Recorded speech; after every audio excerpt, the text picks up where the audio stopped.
Saudi আরবের জেদ্দায় শেষ হয়েছে দুদিনব্যাপী আইপিএলের মেগা নিলাম।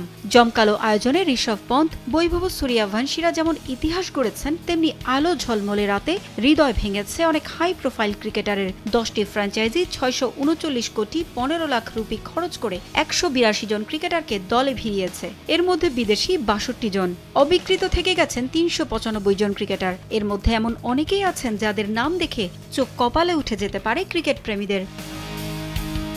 এবার অভিজ্ঞদের তুলনায় তরুণদের প্রতি আগ্রহ বেশি দেখিয়েছে ফ্র্যাঞ্চাইজিগুলো।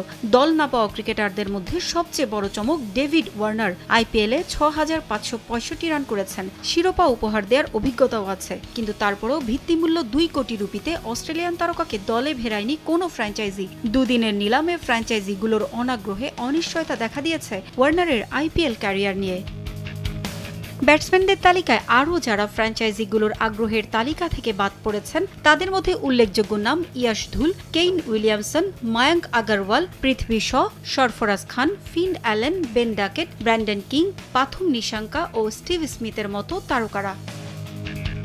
ধুমধারাক্কা ক্রিকেটের গুরুত্বপূর্ণ অংশ বোলাররা। এবার মধ্যপ্রাচ্যের নিলামে ব্যাটারদের মতো অনেক গুরুত্বপূর্ণ বোলারও অবিকৃত থেকে গেছেন। Adil Rashid, Piyush Chawla, Mujibur Rahman, Akeal Hosein, Keshav Maharaj, Mustafizur Rahman, Naveen ul Haq, Rishad Hossain, Kyle Jamieson, Alzarri Joseph, Chris জর্ডানের মতো বোলারদের দিকে আগ্রহ দেখায়নি ফ্র্যাঞ্চাইজিগুলো।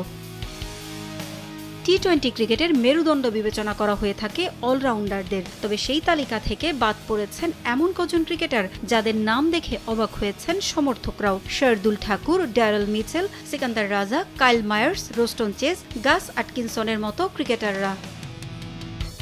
উইকেট রক্ষকদের মধ্যে জনি বেয়ারস্টো এবারের নিলামে দল পাননি। এছাড়াও দল না পাওয়া উইকেট রক্ষকদের মধ্যে আছেন অ্যালেক্স ক্যারি, সেই হোপের নাম। তবে নিলামে দল না পেলেও কোনো ক্রিকেটার যদি ইনজুরিতে পড়েন, তবে এখান থেকে হয়তো কপাল খুলে যেতে পারে যে কারোরই। আইপিএলে কেন উপেক্ষিত বাংলাদেশি ক্রিকেটাররা? ইতিহাস ঘাটলে দেখা যায় সাকিব, মুস্তাফিজ ছাড়া বাকিদের অভিজ্ঞতা মোটেও ভালো না। খেলতে গিয়ে অপর্যাপ্ত সুযোগ কিংবা ম্যাচের পর ম্যাচ সাইড বেঞ্চে বসে থাকা টাইগার ক্রিকেটারদের নিয়মিত ঘটনা। মোহাম্মদ আশরাফুল, মাশরাফি, আব্দুর রাজ্জাক, তামিম ইকবাল কিংবা গত আসরে লিটন দাস, সবার গল্প এক। আবার যখন সুযোগ পেয়েছেন তখন নামের প্রতি সুবিচার করতে পারেননি।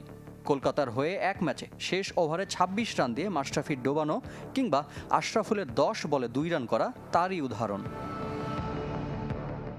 তবে মোস্তাফিজ আর সাকিবের ব্যাপারটা আলাদা।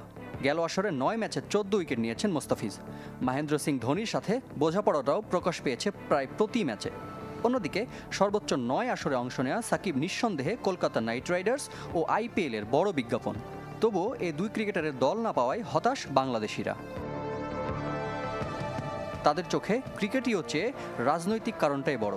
নানা ইস্যুতে ভারত বাংলাদেশ সম্পর্ক সাম্প্রতিক সময়ে শীতল। ভারত সফরে বাংলাদেশের ম্যাচ বয়কটের ডাক দিয়েছিল ভারতের কট্টরপন্থী হিন্দু সংগঠন হিন্দু মহাসভা। তাই বাংলাদেশি ক্রিকেটার নিলে ফ্র্যাঞ্চাইজির ওপর নেতিবাচক প্রভাবের ঝুঁকিও ছিল।